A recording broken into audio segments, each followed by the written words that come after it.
live video to recap the Blazers weekend and peek ahead a little bit to Denver this week. We have a lot of topics in store for you. We're going to talk about Hood Nurkic's return, Rodney Covington and Derrick Jones, what they brought to the court. Carmelo Anthony coming off the bench. Is Dame an MVP? Harry Giles, is this guy for real? And more. But first, let's talk big picture, Joe. First preseason weekend out of the way. 1-1 against the mighty Kings. What was your take from your couch at home? I'm assuming you watched some of this. I was at the Friday game. I watched the Sunday game on TV. What did you think went down in game one? Well, I always like to preface all of this. It's like the summer league couching everything, right. Prefacing all this. It means nothing in the grand scheme of things. Preseason games are almost universally meaningless. Right.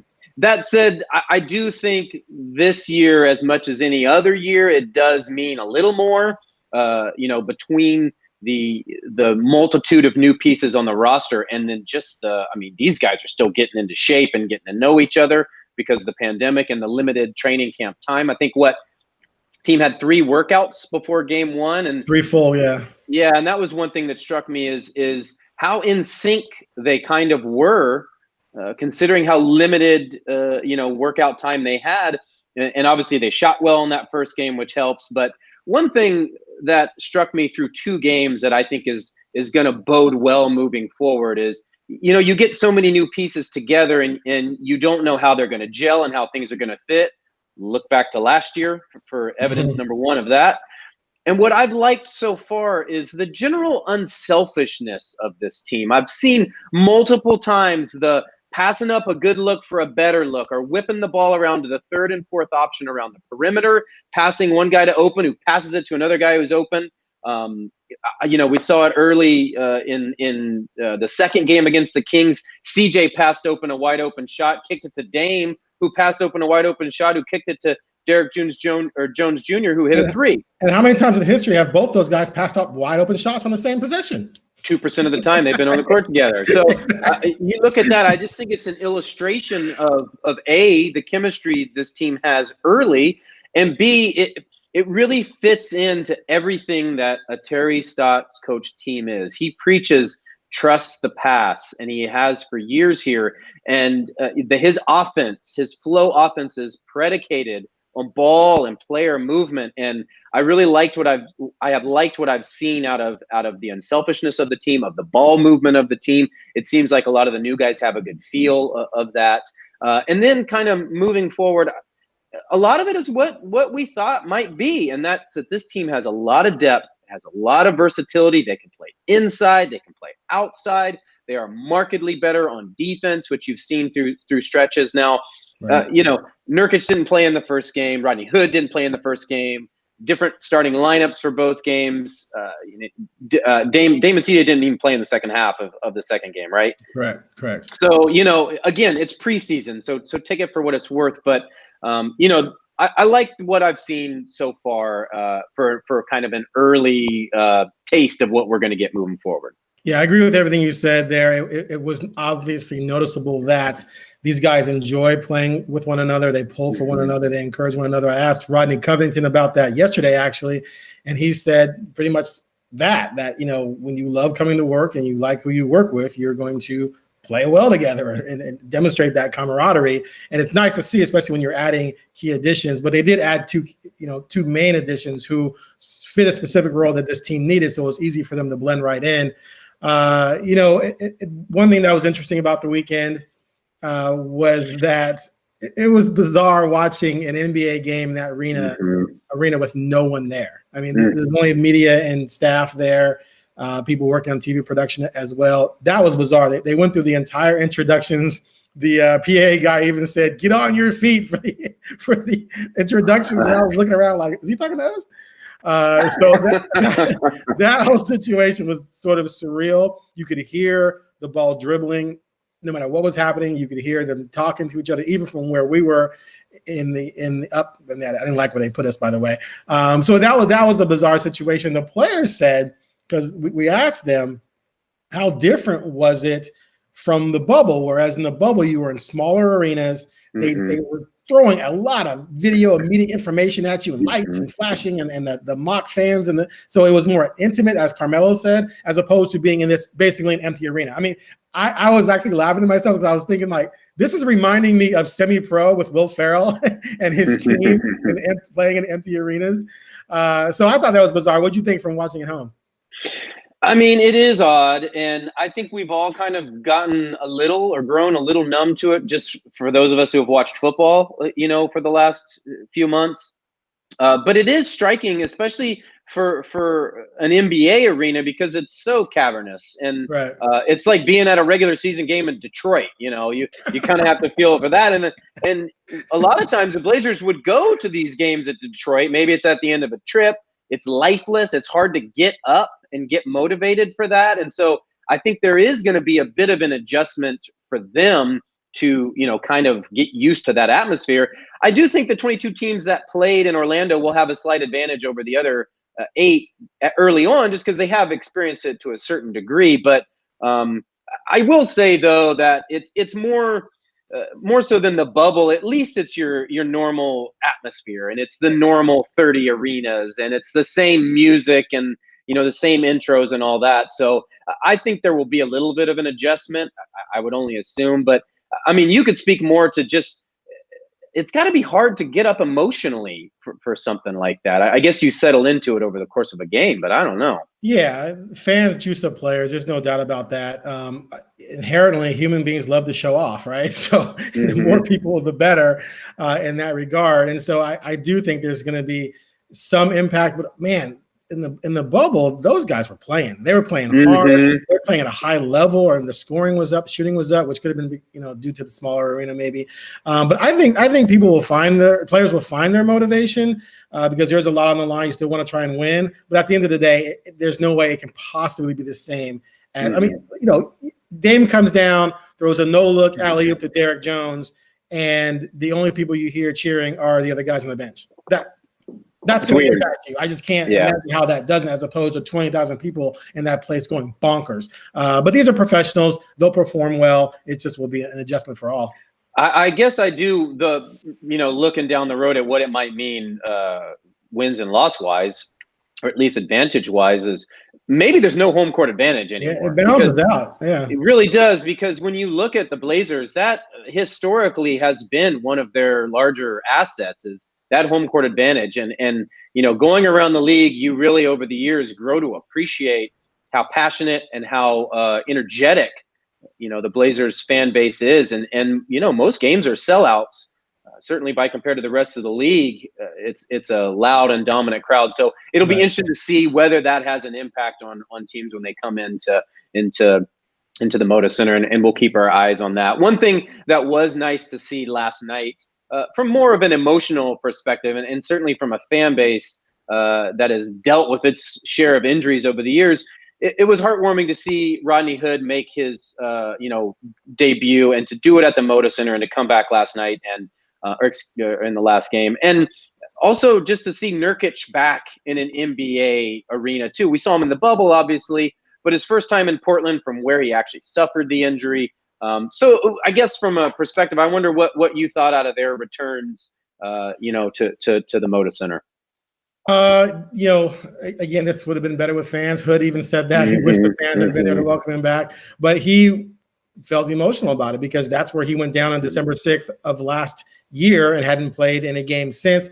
Clearly missed the bubble restart. So for him to get back on the floor at all was a big deal for him. I follow his wife on Instagram, and she was, taking video of the screen and making posts about it because she was very excited just to see him back out there again. He's been through a lot. His AAU coach passed away. His father-in-law passed away. His nephew passed away. Plus he was dealing with the Achilles.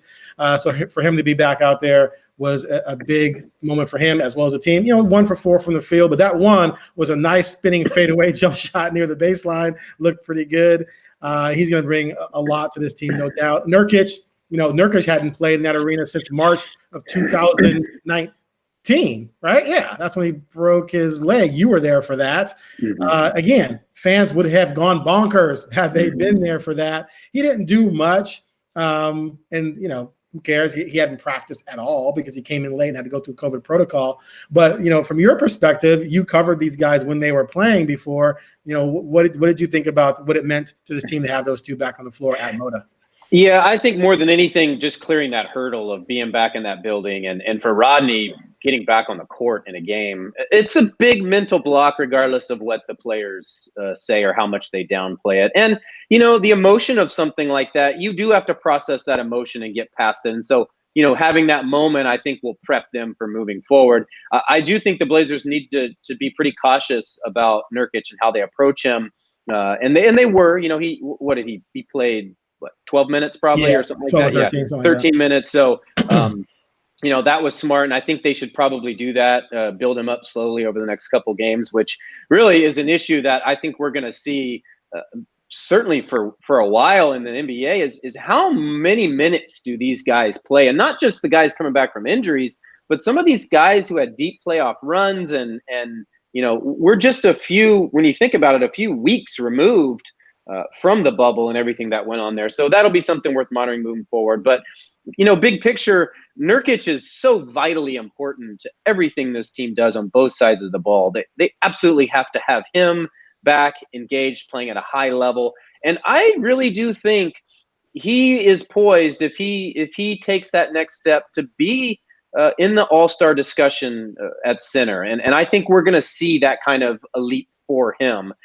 As for Hood, we'll have to see how he adjusts both to his new role and to whatever limitations he may have from his injury. He looked fine last night. I didn't see him look limited. Or I keep saying last night, but you guys listen and know what I'm talking about. Just ignore that.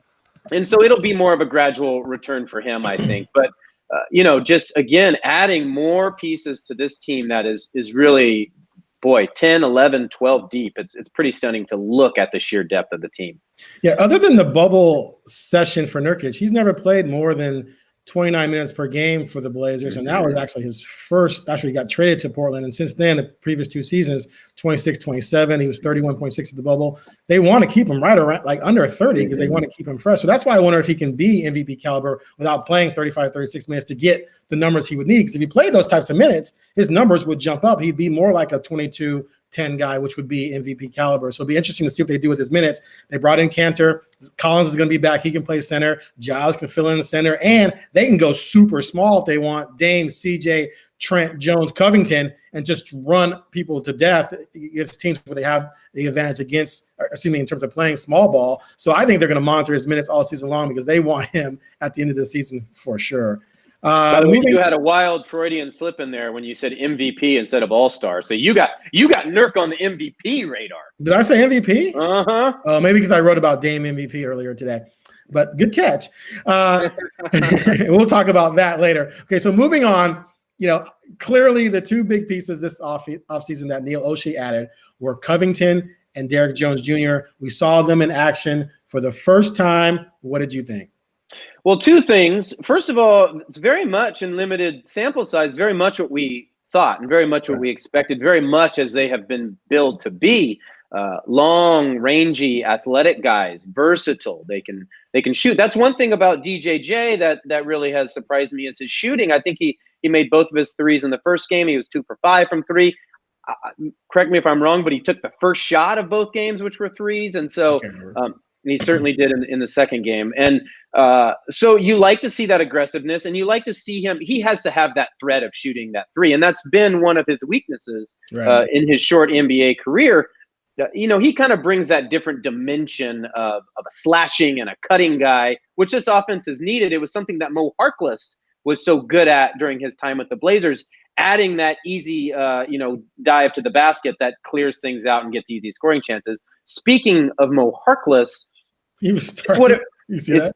You like that? Yeah. So what I like most, or what I guess reminded me most about, made me think of, I should say, is these guys do remind me a little bit of what Farouk and Mo Harkless brought to this team during their 3+ years here. Is they were very maligned, but also a very important and underrated component of everything the Blazers did. That athleticism, that ability to switch, that focus on defense is so important to open things up for Dame and CJ. And very much so in two short sample sizes. I think they have the potential to have that kind of ability now and then some, because Al-Farouq Aminu was an incredible defender who was incredibly underrated. Mo Harkless, a little more inconsistent, but when he was engaged, he was very important. I think these two guys have the ability to kind of mimic some of the things they did, but be better and be more consistent. Right. I thought you were going to go to the fact that Harkless started for Miami the other night, which I thought that was kind of funny, that Harkless used to be in Portland. Now he's starting with Miami. Jones, they just picked up from Miami. I thought that was kind of interesting. I am completely enamored with Jones. I'm just going to tell you that straight out because he's only 23. He is a phenomenally athletic guy who cares about defense. If he gets that shooting stroke going, which it looks good, like he looks like a shooter, like it looks nice. Stotts even commented about his stroke. He shot 28% from three last year. He says he's been working on it, and so far, so good. It's just 4 for 7. Who knows what that means moving forward? But if he can just shoot 33, 34% from three-point range and at least be a threat, which we all know that number is going to be higher if you're just wide open because Damon CJ, drew defensive attention and kicked it back to him or so. And then he has the ability to pump fake and then go by people and then heaven help you if you are the guy under the basket when he's coming. Because he doesn't care who you are, how big you are. He is coming with authority. He is going to be fascinating to watch. And I really believe he's going to blossom into a steal. Like, I think it's possible that next summer they, who knows how things work out cap-wise, but they might look to try and extend him and lock him in because he is going to be better than a $10 million a year player very quickly. As for Covington, the ultimate perfect role player, you needed a defensive presence. You got one. He cares about it. He thrives in that position, almost a Dennis Rodman type mentality where I'm here to be disruptive. I'm here to piss off the other team and make them frown because, God, this guy knows what we're doing. He's in our passing lanes. He's being an irritant, and he cares about that, which is huge. And then, oh, by the way, he can shoot the three already, which gives you a threat at the other end. So these are two great pickups. They look like they were great pickups this weekend. I'm looking forward to see how they evolve with this team as we move forward. Yeah, and, from a team that's focused so much on improving their defense this offseason, it speaks to what you just said. Guys who both care about defense and want to do well at defense. And this team, obviously desperately needed that. And when you pair those two guys with Yusuf Nurkic, it really is. It's a nice trio of defenders / offense too. They're all three of them can do it on both ends. One guy who is not known for doing it on both ends over the course of his career is the guy we're going to move to next, and that's Carmelo Anthony. He, I believe, was better on defense last year than I expected. But he's going to be shifting roles, obviously, this year to off the bench, to kind of a sixth man role. And I know he spoke about that recently after I believe the first game. And he's kind of adjusting to that. But I wonder, is this a guy who can be a legitimate, I don't want to say sixth man of the year candidate, but a legitimate guy who fills that much needed role? Absolutely, dude. So I wrote about this the other day. One of the things Stotts talked about was that Carmelo Anthony is going to get more touches, more looks with the second unit than he would playing with Dame CJ Nurkic. Now, last year, in about 34 minutes a game, he got 13 and a half shots per game. Okay. During his MVP season, he averaged 1.7 shots per minute. Last year, he was 2.5 shots per minute. Over the weekend, he was 1.7 shots per minute, same as the year he led the league in scoring when he averaged 28 a game, I think, for Denver. My point being is that what Stotts predicted came true this weekend. When he goes out there with the second unit, or even if he's out there with just Dame or just CJ at point as opposed to both of them, he's going to be the 1 or 2 option. And we all know he has no conscience. Right. We all know if he has the ball, he's looking to score. That's just who he is. And that's what Stotts wants from him, is to go out there and be aggressive, look for your shot, be smart, which Carmelo can be smart. And when he has players around him, he's unselfish. He kind of earned this selfish moniker in New York because he just jacked up shots left and right, but that's because he had no one around him. But we saw that this weekend. He came out aggressive, shooting, firing, and how many people can guard him when he's on anyway, let alone guys who are coming off the bench for other team?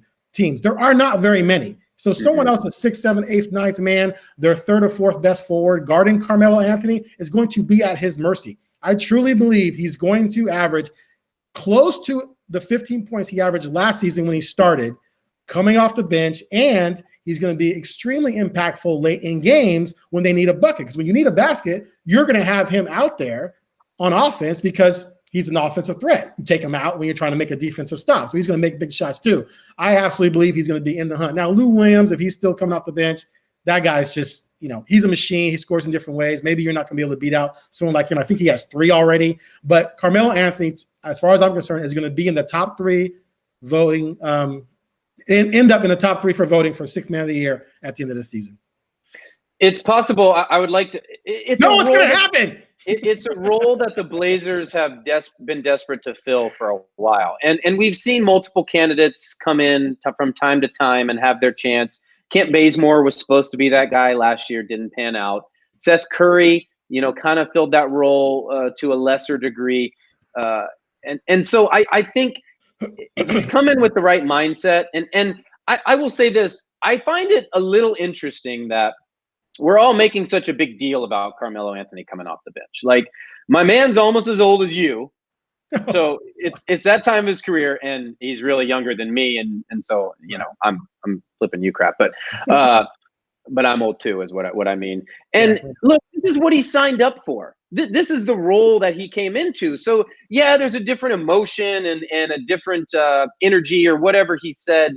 And that he needed to be able to embrace it. But this is what he signed up for. And if he does embrace it, he can have the impact that you kind of set him up to have. He has that type of opportunity. He obviously has that type of ability. And, as we've said, the old cliche, it's not who starts, it's who finishes. Not only does he have the chance to come in and be instant offense the moment he steps on the court, he has the chance, as he's shown time and time throughout his career, including during some important stretches in the bubble, to be a difference maker in the 4th quarter, late in games, to provide another scoring option alongside Dame and CJ when the Blazers need a big bucket. So, because he has embraced this role, because he has come into this situation with open arms, he has the opportunity to really take hold of this role and do something special with it. And I think he's almost perfectly suited to do that with what his game is.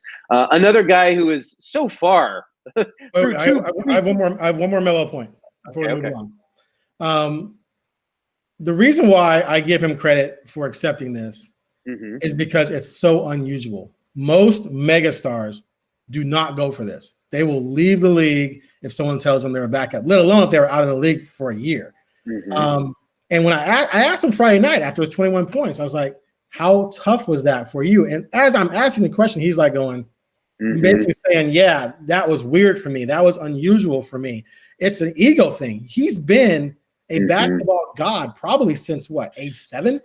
Right? So the first time in his life, he's being told, dude, you're coming off the bench.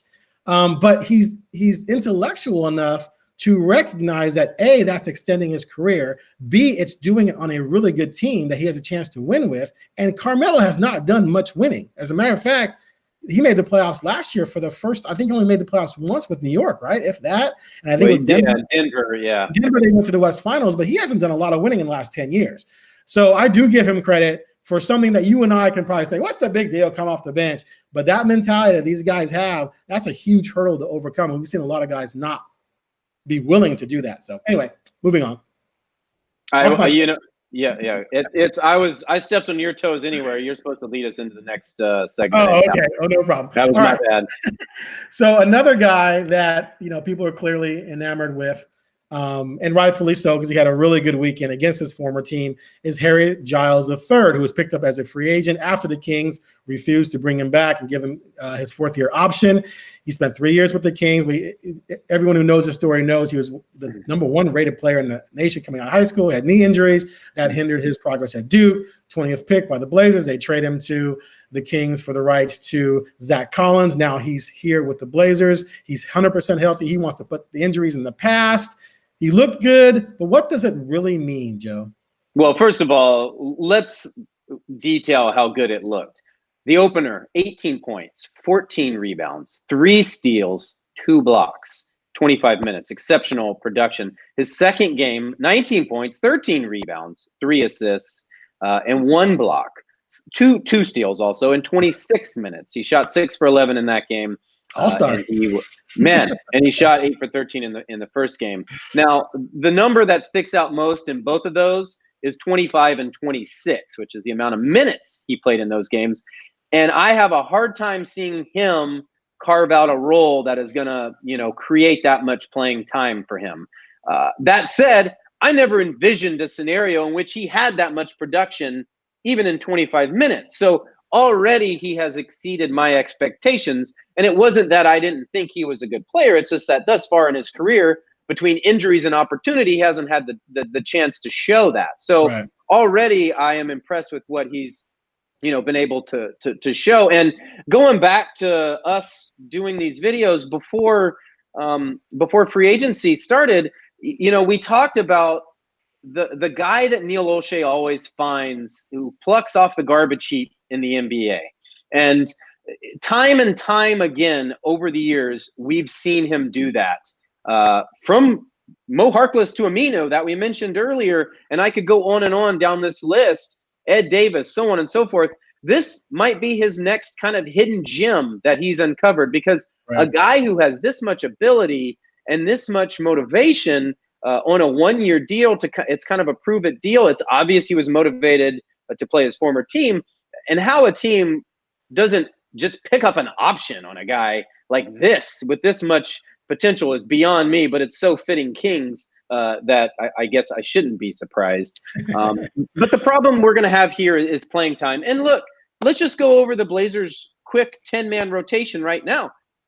Dame, CJ, Derek Jones Jr., Rocco, Nurkic, Anthony Simons when he gets healthy, Gary Trent Jr., Rodney Hood, Carmelo Anthony, Enes Kanter.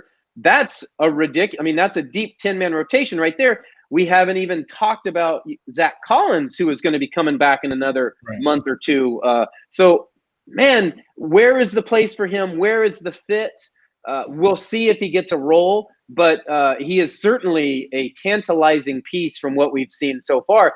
And I will say this, if he plays as well as he has played through 2 meaningless exhibition games, I couched all this 30 minutes ago when we went into this, if he plays this well moving forward, no matter the limited action, he will find a way to get on the court.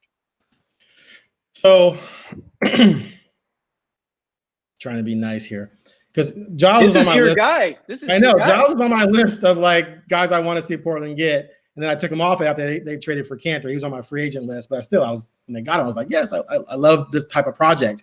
But Stotts put it perfectly the other night. He was like, look, Nurkic is our starting center. Kanter's his backup, and Anthony's going to back up Covington at the 4. So, you just do the math. There's only 96 minutes available combined at the 4 and the 5. So, if Nurkic gets 28, which is being, that's usually what he's gotten with Portland, and they probably don't want to overload him. And if Covington plays 32, which I think is realistic, he will play some of that at the 3, I get, but 32. Melo gets 20. That's 80. That leaves 16 for Kanter and Giles. So it's going to be, and that's before Collins comes back. And this is why I've been saying since day one, when they get everyone healthy, there's going to be some unhappy cappers. We'll see if they are vocal about it, but people are not going to be getting minutes they are accustomed to getting. Also, you have to take these types of performances with a grain of salt. 1, it's preseason. 2, he was motivated against his old team. 3, there's no game planning for him or anybody really. And 4, who is he going against? The Kings were minus their starting power forward, Marvin Bagley III, and they were without their starting center. Well, no, actually, Whiteside's going to wait. Is Whiteside going to be a backup? I can't remember. What am I thinking? I think Whiteside's going to start for them, right? Good luck, Sacramento. No, I'm thinking Cousins is going to back up. Sorry, Whiteside's going to start. So anyway, they were minus their 2 best big men. So that means that Giles was going against either backup big men or big men that are just like him and on the borderline, and big men that the Kings kept over him, right? So it's not like he was in a situation where he really had to play, regular season style basketball to be impactful. Most of the time, it was just almost playground hoops. And Anyone in the NBA, no matter who it is, if you give minutes to, can put up numbers and just run around playground hoops or even a legit game because they're the best 450 players on the planet. So I like his potential down the road. I don't think what he did this weekend means anything in terms of minutes. I think he's going to disappear on the bench. I think fans are going to be frustrated. Why isn't he playing? Just like they were doing Wenyen Gabriel during the bubble. Like, why isn't Gabriel playing? Some fans were talking about, like, what are you talking about? Wenyen Gabriel? Who cares about that? Now, I do believe this. Cantor, free agent this summer, right? Zach Collins in a contract year. Who knows if he's going to play his way into a new contract with the Blazers, or they can just give him a tender offer. And then, you want to keep Nurkic healthy, so they're not going to overload him. But that creates a situation where there could be more opportunity for Giles next season. But I don't see it happening this season. Well, and, in the here and now, the larger, more important issue is just straight depth. We have seen over the years of what that means to this franchise. Chief exhibit number one last season, with every conceivable big man going down and this team being woefully undersized and overwhelmed for much of the season. So that alone makes the signing worth it. Absolutely. Now, your points are incredibly valid. Playground style, the end of a preseason game, and that is why I couched this whole thing we're doing right now to not make too big of a production out of all of it. I mean, you already had DJJ getting the max extension next year. No, I didn't say max. I added that for context. So, take everything with a grain of salt. But again, if he can produce in some capacity and show more of what we saw in the first two games, there's something there. And inevitably, an opportunity I saw Anthony Simons get a chance as a rookie, as an 18-year-old rookie, very briefly before that didn't pan out.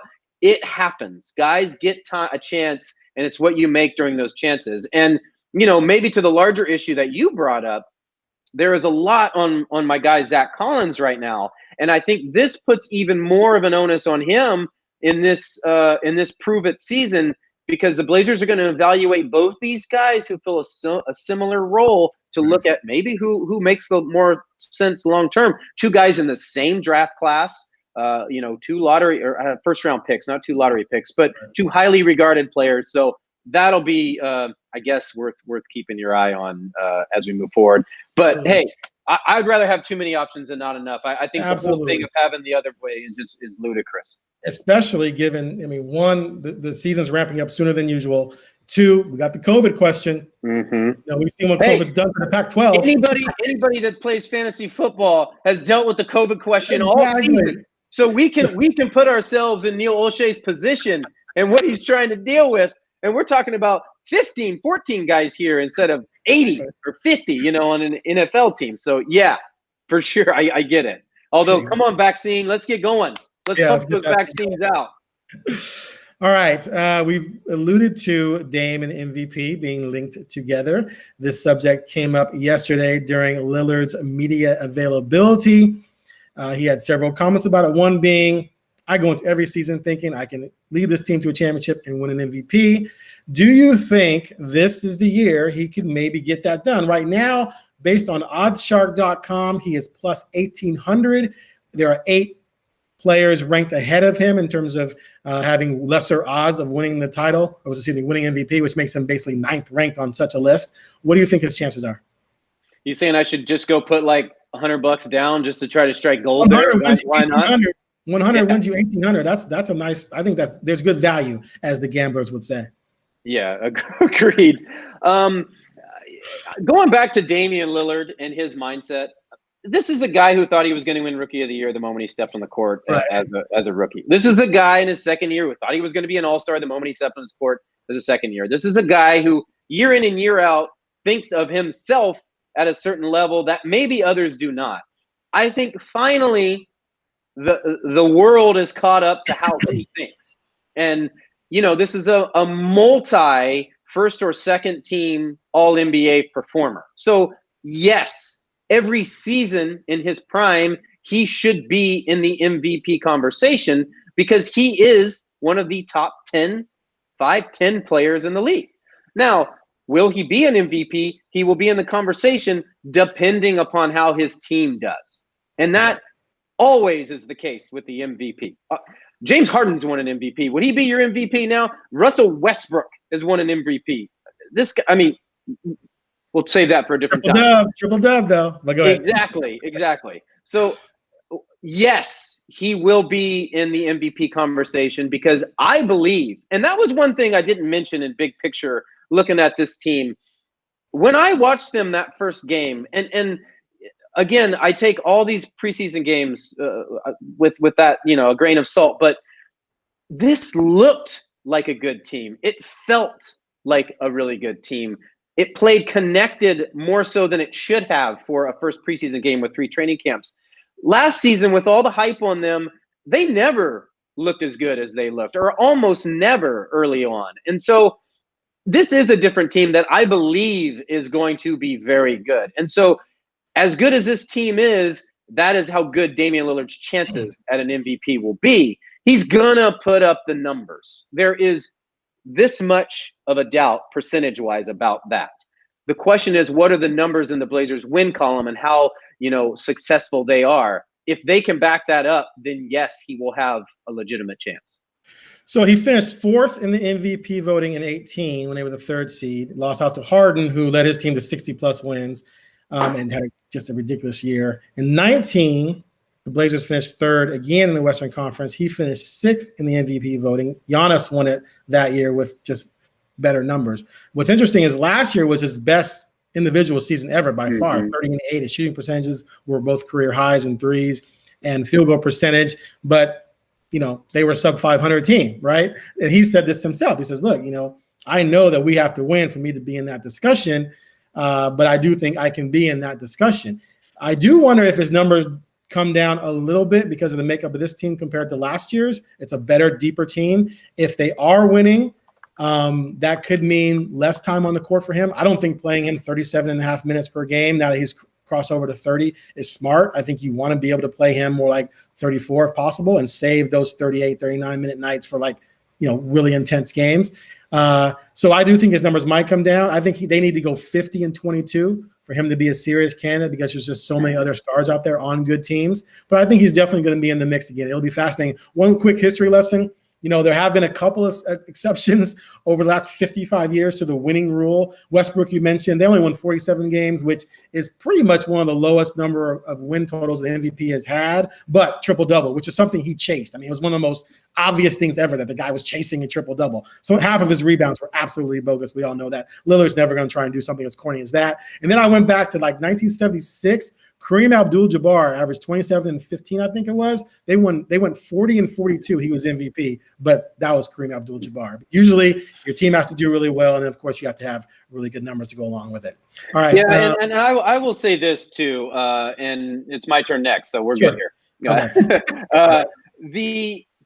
I believe, and I've always kind of been to this narrative because it drives me nuts, and I'm sick of the little man disease with it all. But the idea that up here in sleepy Northwest, the players don't get the attention they deserve and all that sort of stuff.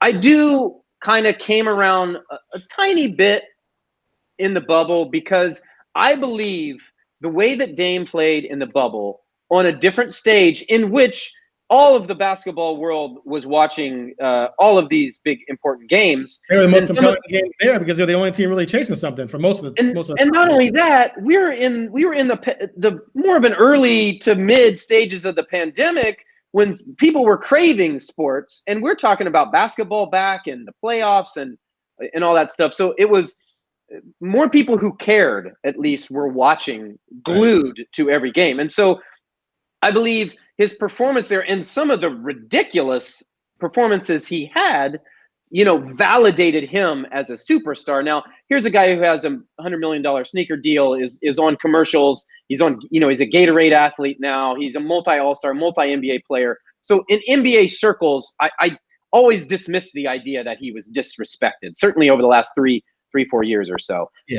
I agree with that.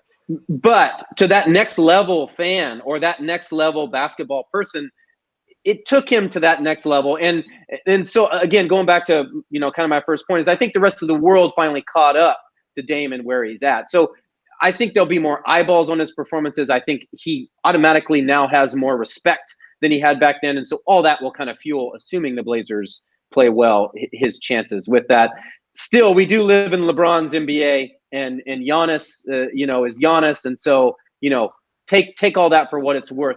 He's going to have some heady competition as well. He should for the MVP. Luka's the favorite on OddsShark, which is fascinating to me. Like he's a favorite at plus 300.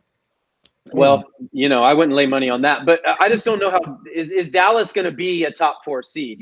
And that's a good kind of juxtaposition. Are the Blazers going to be a top 4 seed? Is Dallas going to be a top 4 seed? What of that next level team behind the LAs? And so maybe Denver. I mean, there's debate about did they take a step back? Or are they right where they were? And then you got to look at Jokic.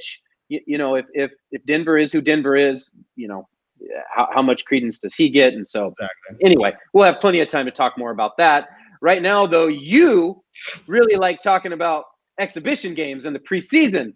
And we've got a very important exhibition game coming up here. Huge. So why don't you just go ham? Exhibition game.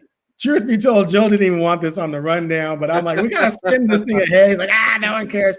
I'm not going to go too crazy on it. I did ask Lillard if we could expect to see them maybe ramp up the intensity in these next 2 games. He said, yeah, he expects to play more minutes. He expects them to play the games a little bit differently. These are their last 2 tune-ups, Wednesday night at Denver, Friday night at Denver before the season begins, the following Wednesday at home against Utah.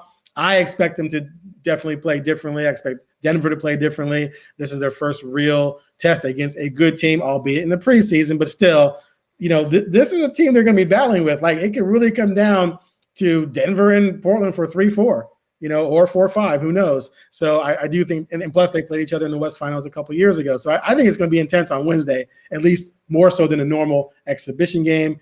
That all said, and I know you downplay it, and rightfully so, I cover this team, which means I have to watch it, which means I have to psych myself up that it's going to be really important. Whereas you can just have it on in the background and play with your kids. All right, so leave me alone and let me live my fantasy. But you've covered a lot of preseason games in your life. For what they have remaining, 2 more games, and the season around the corner, what do you think they need to maybe work on in this type of environment? Just give me something to humor me, Joe. It's so weird, and really it kind of goes into the whole scene is pandemic hoops right now. It's wild. I don't know. 3, before their first game, the 3 training camp practices, and they're still working so much out that it's hard to say what I want to see out of them. Normally, under a usual second to last preseason game, you're looking for rotations and you're looking for, how Stotts mixes and matches guys. Like, I noticed that Melo and Gary Trent came off the bench for subs last night together, and I was like, I like that. I like that pairing to come off together. And so I would be looking for little things like that. But, man, I feel like he's working through so much right now, and he's going to continue to be working through so much that it's hard for me to say, I want to see this or I want to see that. Normally, the second to last exhibition game is almost a dress rehearsal, and your stars would play little to no minutes in your last exhibition game, especially when it's against an opponent you've already faced. I don't know how he's going to handle that. Probably not under a normally like he would. So I just think early NBA season now, the early going is going to be wild. There's going to be more experimenting and more coaches feeling things out. And so, it's even more normal, all joking aside from how meaningless this are. From that standpoint, there is some meaning to this because it is a quality opponent. The Kings aren't any good. Denver is going to be incredible. They're right there with the Blazers, as you mentioned. And so I want to see how they compete against them. It's their first road game, how all that goes. They're going to be traveling for the first time during the pandemic. They got to get used to protocols and all that sort of thing. And so I guess all of that kind of wrapped in captivates me more than a normal preseason game would.